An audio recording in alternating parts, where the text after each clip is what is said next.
إن الحمد لله نحمده ونستعينه ونستغفره ونستهديه ونعوذ بالله من شرور أنفسنا ومن سيئات أعمالنا. من يهده الله فلا مضل له ومن يضلل فلا هادي له، وأشهد أن لا إله إلا الله وحده لا شريك له، وأشهد أن محمدًا عبده ورسوله. يا أيها الذين آمنوا اتقوا الله حق تقاته ولا تموتن إلا وأنتم مسلمون. أما بعد، فإن أصدق الكلام كتاب الله، وخير الهدي هدي محمد صلى الله عليه وسلم، وشر الأمور محدثاتها، وكل محدثة بدعة، وكل بدعة ضلالة، وكل ضلالة في النار. برایانی خۆشەویست مسلمانە بەڕێزەکان، یەکێک لەو تەبیعەتانەی کە خوای پەروەردگار لە مسلمانە دروستی کردووە، لەو ڕۆژەوە کە ئینسانی دروست کردووە، تووڕەییە. تووڕەیی تەبیعەتێکە خوای گەورە لە ئینسانە دروستی کردووە، بەڵام بە دوو شێواز بەم لاو بەولایە ئەچێت. ئەتوانرێت ئەو تووڕەییە بەکار بهێنرێت لە شوێنی خۆیان کە خوا ئەیەوێ، کە پێغەمبەری خوا ئەیەوێ. ئەو کاتە ئەو تووڕەییەکە خوا پێی خۆشە، ئەگەر لەبەر خاتر خوا بێ، لەبەر خاتر پێغەمبەری خوا بێ صلی الله عليه وسلم، لەبەر خاتری شەریعەت و دینەکەی خوا بێ. ئەو تووڕەبوونە تووڕەبوونێکە خوا پێی خۆشە، سوپاس کراوە، مەدەح کراوە. بەڵام بە پێچەوانەوە ئەگەر تووڕەیەکەت لەبەر خاتری خوا نەبێ، لەبەر خاتر ئارەزۆکانت بێ، لەبەر خاتر نەفسی خۆت بێ، لەبەر خاتر شەهوەتێک بێ، خوای تەعالا پێی خۆش نییە. ئەو کاتە تووڕەییەکە کە خوا زەمیەکە، پێغەمبەری خوا صلی الله علیه وسلم زەمیەکە. خوای تەعالا خۆی تووڕە ئەبێت تووڕەییەک کە خوا مەدحێکە و پێی باشە، چونکە صیفەتێکە لە صیفاتی خوای پەروەردگار. لە زۆر شوێنی قورئانە هاتووە خوای تەعالا فەرمێ ئەی ئیمانداران، کەسانێک مەکەن بە دۆستی خۆتان کە خوا لێیان تووڕە بووە، یعنی لەبەر مەعسیەت، لەبەر کفر، لەبەر بێدینی، لەبەر دوور لە خوایی خوا لێیان تووڕە بووە. ئێوەش مەیان کەن بە دۆستی خۆتان. و لە پێغەمبەرانی خوش خوای تەعالا بۆمان ئەگەڕێتەوە کە موسا عەلەیهی سەڵات وەسەلام کاتێ بۆ لیقای خوای پەروەردگار چوو بۆ کێوی توور ماوەیەکی پێچوو، قەومەکەی هەندێکیان دەستیان کرد بە بتپەرستی، گۆرەکەیەکیان هاورد و ئەیان پەرست لە جاتی خوای پەروەردگار. جا خوای تەعالا بۆمان ئەگێڕێت و ئەفەرمێ کاتێ موسا گەڕایەوە بۆ لای قەومەکەی زۆر تووڕە بوو، زۆر تووڕە بوو، لەوەی کە قەومەکەی لە پاش ئەو لە ماوەیەکی کەمە هەڵگەڕانەتەوە. و پێغەمبەری خۆشەویستیشمان صلی الله عليه وسلم کاتێ بیبینایە شەریعەتی خوا ئینتیهاک بکرێت، کاتێ بیبینایە مەعسیەتێک بکرێت، کاتێ بیبینایە شتێکی گەورە بکرێت، پێغەمبەری خوا صلی الله عليه وسلم زۆر تووڕە بوو. قەت پێغەمبەری خوا بۆ نەفسی خۆی تووڕە نەبووە، قەت پێغەمبەری خوا بۆ نەفسی خۆی تووڕە نەبووە. تەنانەت کردیانەتە عاباکەیان ڕایان کێشاوە بە ئوسلوبێکی زۆر ناشرین و کابرا حتا ئەڵێ ئاساری عاباکە بەسەر بە ملی پێغەمبەری خوا صلی الله عليه وسلم دیار بوو. ئەوەندە بە قایم ڕائێکێشاو، ئەوێ محەممەد لەو پارەم بەرێ کە موڵکی باوباپیرانت دیە، بم بەرێ. پێغەمبەر صلی الله عليه وسلم سەحابەکانیان ئێستا یعنی پێغەمبەری خوا زۆر تووڕە ئەبێ لەم مەوقیفە، بەڵام پێغەمبەری خوا بەرێ کرد لای کابراوە، زەردەخەنەیەکی ئەکرد و ئەی فەرموو سەرچاو چیت ئەوێ ها لە خزمەتتا و ئەوەنە ڕان مەڕ بۆ خۆت ببە لەوە. ئیتر کابرا زۆر عەجایبیات، خۆشی باوەڕی نەئەکرد بۆ مەوقیفە. پێغەمبەر صلی الله عليه وسلم بۆ نەفسی خۆی تووڕە نەئەبوو. ئەگەرنەوە کە پێغەمبەری خوا صلی الله عليه وسلم لە ژیانێ لە ئافرەتی نەداوە، لە ژیانە پێغەمبەری خوا صلی الله عليه وسلم لە خادمێکی نەدا، لە ژیانە پێغەمبەری خوا صلی الله عليه وسلم لە کەسی نەداوە ئیلا لە کاتی جیهاد و غەزایە نەبێت، کە ئەو کاتە جیاوازە و حکمەکەی زۆر جیاوازە. پێغەمبەری خوا صلی الله عليه وسلم کاتێ ببینایە مخالفەیەکە کرێ، کابرایە کاتە خزمەتی پێغەمبەر صلی الله عليه وسلم فەرمووی ئەی پێغەمبەری خوا من نوێژی بەیانیان نایەم بۆ مزگەوت. پێغەمبەری خوا فەرمووی بۆ؟ فەرمووی ئەو ئیمامەی تۆ داتناوە لە مزگەوتێکی تر جگە لە مزگەوتەکەی پێغەمبەر صلی الله عليه وسلم، ئەو ئیمامەی تۆ داتناوە نوێژەکە زۆر درێژەکات و ئێمەش ئیشمان هەیە، کارمان هەیە، من ئیتر نایەم بۆ نوێژی بەیانیان. پێغەمبەر صلی الله علیه و سلم ئەفەرمێ بە حیاتی ئەبی مەسعود ئەفەرمێ بە حیاتی پێغەمبەر صلی الله علیه و سلم ئەوەی ئەو ڕۆژە نەمبینێت و ڕەب بێ فەرمووی خەڵکینە ئێوە کۆمەڵێکتان هەیە خەڵق ڕاوەنا لە دین خەڵکانێک هەیە خەڵق ڕاوەنا خەڵق دوورە خاتەوە لە دینی خوا بە تەسەڕوفە ناشرینەکانی من هەر کەسێکم دانا ئیمامەت بۆ خەڵکی بکە با کورتی کاتەوە چونکە پیاوی پیر هەیە چونکە مناڵی بچووک هەیە چونکە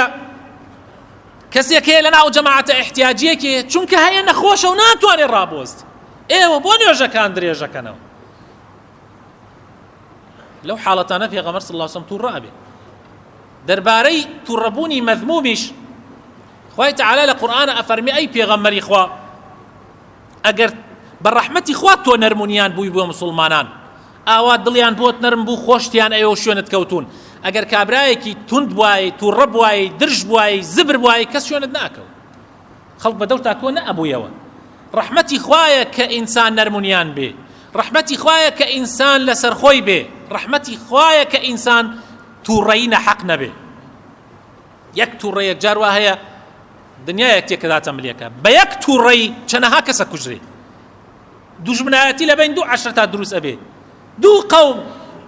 طبعا تا تووڕەیەکە لە کەسی دەسڵاتدارتر بێ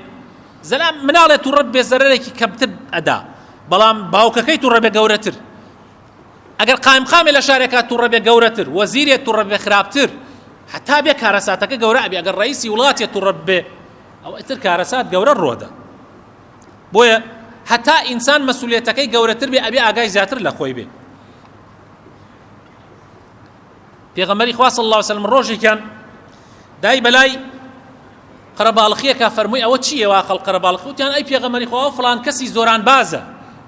هیچ کەسێک نییە بەردەمی بگرێ ئیلا ئەیدا بە زەویە یعنی لە زۆران بازیە پێغەمبەر صلی الله علیه و سلم فەرمووی کەسێکتان پێ پیشان نەدەم کەسێکتان پێ نەڵێم کە لەو لێهاتووترە و بەهێزترە و پاڵەوانترە وتیان کێ ئەی پێغەمبەری خوا فەرمووی ئەو کەسەی کە لە کاتی تووڕەییە خۆی ئەگرێ پاڵەوان ئەو کەسە نییە کە خەڵک با بە زەویە و پشتی بدا بە زەویە پاڵەوان ئەو کەسەیە کە تووڕە بوو خۆی بگرێ نەیەلێ تووڕەیەکە لە حەد خۆی دەرچێ ئەوە پاڵەوانە بۆیە ئەسحابەیەکی پێغەمبەر صلی الله علیه و سلم دێتە خزمەتی پێغەمبەری خوا زۆر داوای لێکا وەسیەتی پێ بکە لە ڕیوایەتێکە ئەفەرمێ سێ جار چوار جار هەر ئەیفەرموو ئەی پێغەمبەری خوا وەسیەتم پێ بکە پێغەمبەری خوا ئەیفەرموو تووڕە مەبە دووبارەیە کردەوە ئەی پێغەمبەری خوا ئیتر ئەیفەرموو تووڕە مەبە ئەیفەرموو ئەی ئیتر ئەی پێغەمبەری خوا فەرمووی تووڕە مەبە ئەوە گەورەترین کێشەیە ئەگەر تووڕە ببێ و گەورەترین وەسیەتیشە ئەگەر تووڕە نەبێ هەر ئەو ئەسحابە لە ڕیوایەتێکی ترە هات داوای وەسیەتی لە پێغەمبەر کرد فەرمووی ئەی پێغەمبەری خوا شتێکم پێ بڵێ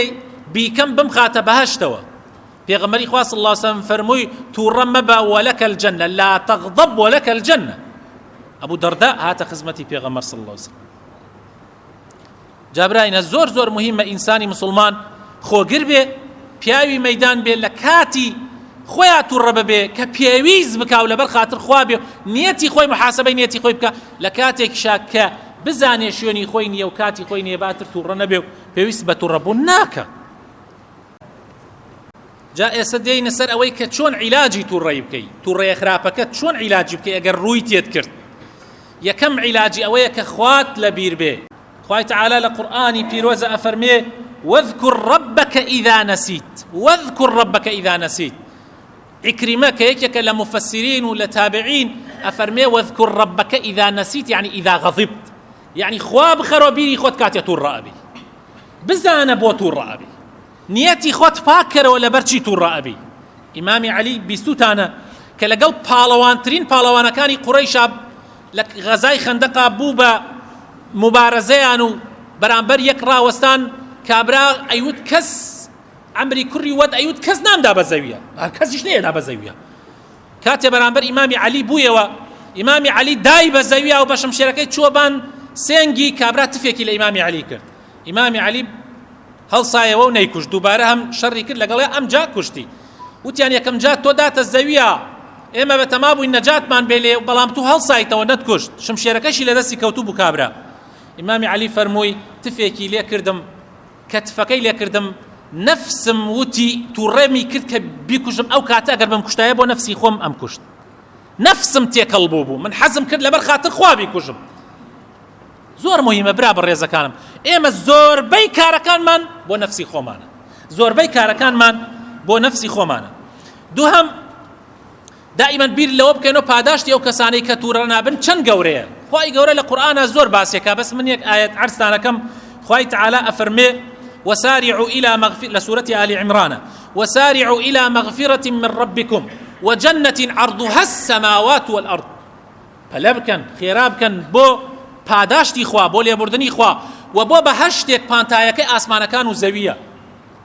بۆ کی ئامادەکراوە ئەوە أعدت للمتقين بۆ ئەهلی تەقوا خۆپارێزەکان ئامادەکراوە. صفاتی ئەهلی تەقوا خوای گەورە هەل ئاەتەکە باسێکە ئەفەرمێ أعدت للمتقين الذين ينفقون في السراء والضراء ئەوانەی کە ئەبەخشن لە کاتێکە هەیانە لە کاتێکە نیانە هەر بەخشیندن لە کاتی خۆشیە لە کاتی تەنگانەیە هەر بەخشیندن والكاظمين الغيظ وأوانش كقيني خويا أخوانوا تووڕە بن لەبەر خاتری خوا قینەکەیان ئەخۆنەوە. تووڕەی کابرایە غەڵەت ئەکا بەرامبەرت غەیبەتت ئەکا قسەت پێ ئەکا بوختیانت بۆ ئەڵەبەسێ تۆ لەبەر خاتری خوای تەعالی قینەکەت ئەخۆیتەوە غەیبەتی ناکەیتەوە بوختیانی بۆ ناکەیتەوە قسەی پێ ناکەیتەوە خۆ تۆش زۆرت پێیە. کورد ئەڵێ قسەیەکمان هەیە ئەڵێ بەرد مەگرێ لە ماڵی خەڵک کاتێ ماڵەکەی خۆت لە شوشەیە. زۆربەی ئەوانەی غەیبەتی خەڵکەکەن زۆربەی ئەوانەی بوختیان بۆ خەڵکەکەن ماڵەکانی خۆیان لە شوشەیە بەڵام بەردی شەگرن لە ماڵی خەڵکی. خۆ خەڵکیش کاتێک کە غەیبەتی خەڵکەکەی ئەگەر تو زمانێک تێ خەڵک ئەوانەی غەیبەتیانەکەی هیچ نەبێ ئەگە 100 کەست غەیبەت کە 100 زمان ڕوت تێکە هەوەسیان بێ پارچە پارچەتەکەن بەس لەبەر خاتری خوا کابرا ئەی خوا تۆ غەیبەتت ناکا بوختیانت بۆ ناکا ئەوە نیعمەتێکی زۆر گەورەیە ئەجرەکەی زۆر گەورەیە لای خوای تەعالی. سێم شت برا بەڕێزەکانم بزانە کە خوای تەعالی لە تۆ بەقەوەترە یعنی کاتی ئەتەوێت تووڕە ببیت لە یەکێک مناڵەکەت ژنەکەت زۆربەی خەڵک زۆربەی ئێمەی بێدەسڵات ئێمە کاربەدەستمانتیان یەکەشمان بێدەسڵاتی ئەو پەڕی کاربەدەستەکانمان مدیری دایرەیەکە لەم شارە بچووکە هیچمان پێ ناکرد مدیری دایرەیەکە یان خۆت گەوەزە ئەەکەیت و فشەیەکەی بەسەر ئەوانەیە لە ژێردەسا مۆزەفێکی بەسیتە یا کرێکارێکە و وەسایەکە خۆی تووڕەکە دەسەر کرێکارێکە یا ئێمەیەلی فەقیر وەسەر ژن و مناڵەکان بانە تووڕایی ئەو کاتەی کە تووڕە ئەبین بیر لە قودرەتی خوا بکەرەوە بەسەرت بیر لە قودرەتی خوا بکەیتەوە واز لە تووڕەی ئەهێنی. کابرایەک معارەزە بوو دژ بە خلافەتی هارون الرەشید کەوتە بەردەست هارون الرەشید و گردیان و هێنایان یعنی ئەمری عیدامی بۆ دەرچوو تەواو خۆی ئەیزانی ئەمرەکەی عیدامە بەس کە هاتە بەردەستی هارون الرەشید وتی ئەی ئەمیری ئیمانداران داوات لێ ئەەکەم بەو خوایەی کە من چەند زەلیلم بەرامبەر بە تۆ لە من زەلیلتری بەرامبەر بە ئەو یعنی داوات لێ ئەەکەم بەو خوایەی کە من چەند زەلیلم تۆ زۆر زۆر لەوە زەلیلتری بەرامبەر بە تۆ چەند زەلیلم یعنی ئێستا من ئەسیر مام لە بەردەستە بەڵام تۆ زۆر لەوە زەلیلتری بەرامبەر بە ئەو داوات لێ ئەەکەم بەو خوایەی کە تۆ توانات چەندێکە بەسەر منە ئەو ئەوەندە زیاتر توانای بەسەر تۆ هەیە داوات لێ ئەەکەم بەو خوایە لێم خۆش ببیت. هارون الرەشید ئەو قسە یەکسەر تەئسیری لە ناو دڵی کەوتی بڕۆ عەفوم کردی. ئینسان کە بیری لە قودرەتی خوا کردەوە یەکسەر ئەبێ بگۆڕێ یەکسەر ئەبێ بێتە خۆیان یەکسەر ئەبێ معالەجەی کارەکانی خۆی بکە. گۆڕینی حاڵ و بارد مەسەلەن من لە حاڵەتێکا تووڕەم هام بە پێوە پێغەمبەری خۆشەویستمان صلی الله علیه وسلم فەرمێ ئیذا غەضب ئەحەدوکم وهو قائم وەستاوی بە پێوە تووڕە ئەبی ئەفەرمێ دانشە فەلیەجلیس ئەفەرمێ ئەگەر ئیسفادەی نەبوو لە دانشتنەکەتا ئەفەرمێ هەڵاژێ. ئەم حەدیثە صحیحە بەڵام حەدیثێکمان هەیە ضعیفە سەنەدەکەی بەس والله معناکەی صحیحە سەنەدی ضعیفە بەس معناکەی صحیحە. ئەویش ئەوەیە پێغەمبەر صلی الله علیه وسلم ئەفەرمێ کاتێ تووڕەن دەستنوێژ بگرن شەیطان لە ئاگرە کاتی ئاوی پیاکەی سبحان الله سار دەبێتەوە بۆیە دەستنوێژ بگرە هەر کاتێ تووڕەبی بڕۆ دەستنوێژ بگرە دێیتۆ تایم. حاڵ و بارگۆڕین زۆر زۆر گرنگە برا بەڕێزەکان و پەناگرتن بەخوا لە شەیطان. ڕۆژێکیان سولەیمانی بنی سوڕەت ئەسحابەی پێغەمبەر صلی الله علیه وسلم ئەفەرمێ ئێمەش دانیشتە بووین دوو کابرا دەستیان کرد بە جمێندان لە کاتی پێغەمبەر صلی الله علیه وسلم کابرا جمێنی بە هاوڕێکەیەدا توانەتان بینێ دوو کەسێتە شەڕیان یەکێکیان خۆی بە ئەدات و ڕەئەبێ دەم چاوی سوورۆ بۆتەوە شادەمارەکانی پەنەماوە لە تووڕەیە ئەکاتە بەردا و جمێنەدا بە دایک بە باوک ئەوە کە تریشان وێسیارەوە ئەوە حاڵەتە خۆشمان زۆرمان بینیوە. پێغەمبەر صلی الله علیه و سلم کاتە فەرمووی ئەو زەلامەوە خۆی تووڕە کردووە إني لأعرف كلمة لو قالها لذهب ما به. كلميك أزانم أجر أو زلمة بيلا إيسا أو هم توري ودم شاو سوري وأمانين آمين. وتيان شيء أي بيغمري خوا فرمي بس بلي أعوذ بالله من الشيطان الرجيم أو نامين هيج. رويشتن يكسر يك لوانا رويشت لا بيغمر صلى الله عليه وسلم لا كابرا وتي أزانيت بيغمر صلى الله عليه وسلم تشيو فرمو وتي تشيو سكاي بو باسكر. وتي دابر راقو من شيتني بيجمع أعوذ بالله من الشيطان الرجيم. سبحان الله. بشر حياة متكبرة كبر ظال أبي بسرية أول يد جميندانا وطبعا صفاتي مسلماني جيجا لوش كاتي أف بي سي بيغمر صلى الله عليه وسلم أفرمي بلا يعوذ بالله من الشيطان الرجيم نجات بي الله إخوة من شيطنين بلا أعوذ بالله من الشيطان الرجيم كبر قردي دا جاء أوت شارة سرة بالراسي أجر إنساني مسلمان أجاي لخوي به أم جاء أخلاقي أنبياء وبيغمران بقري نخومان قد زرنا كين بيغمر صلى الله عليه وسلم قد تورنا بوكو باسم كرت قد عصبي نبوة نيدا ولا منال نيدا ولا جن برأينا إيسا مثلا أو جناني كخيزان مانن يما بات وزي صريح بي إيسا لو أنا يكتان بلين أي شو ندي لجن آخر دي جن هارا بين ديلي ما بيان أو جني كخيزاني تويا خو ندرى عبدي توني كاكا ببارك الريتا كام تان جنا كان تان ببارك الريو كاكا جان أجر ببارك بباوك ودايك بملايين دولار بدأ ينايدن هيك كسي منالي خوي نافروشي أو أمانتك دراوة تدسيتو كخيزان بن خواص جني بو بياو دروس كبياوشي بو جن دروس كده ايه وجنو ميردي يكن حق حقوق على بينتانا حق حقوق على بينتانا بنصيحة بأموشقاري بأسلوبي جوان أجر بقسي كردي أهلا وسهلا بقسي نكردي كاك برو خوا حافظ وتواو خو تشرمي ملي نتو تشرمي ملي أو ناو تشرمي ملي توي تواو يتر لي داني بو تشيه يتر هنديك كابرايك لكلار برواتان هبه كاتي لقل خزانك بيني تيكشو تصور بكن أول دي دابولي حتى تنانت قشتو حديك شرع شرميني إنسان قصي حق لها مش ينكابك حقي خويتي تصور بكن حتى بعورتي دار زاندبو بدار وبحموش تيلا بر أول دواء أوش أجا طلاقي دا كسني خوازي أو وحشة يا إنسان خوتان بيري لي بكن أو بسلمانة يا بسلمانية خوتان بيري لي أو أخلاق مسلمانة ولا أو أخلاقي درندكانة كمسلمان أبي خوي لي باريزي داوا كارم خوي جورب خاطرنا وجوانا كان يخوي الرحمن بيبكا هداية من بدا إصلاح من بكا يا ربي خوي أبو خاطرنا وجوانا كان يخوت بخاطر اسم عظم يخوت يا ربي دا مزراو من كي لسر ديندارتي لسر إسلامتي قد اشتيك نكين تولي من برنجي يا ربي قد تريك لجان معنا در نكوي لدم شاو معنا در نكوي لزمان معنا در نكوي لكرداركان معنا در نكوي كسر من برو آخر جهنم ببا يا ربي خويا الرحم بأمتي إسلام بكي يا ربي خويا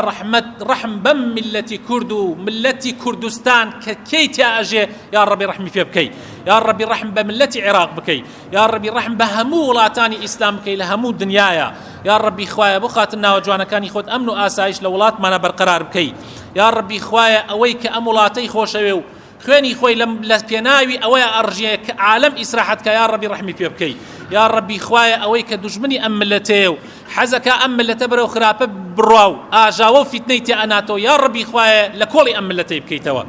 يا ربي خوايا بخاتنا وجوانا كان يخوت رحم بمردو كان منك شفاي نخوش كان من بدا يا ربي خوايا كار آساني بو أوانا بك كارو باري قرصها لسرشانيان آمين آمين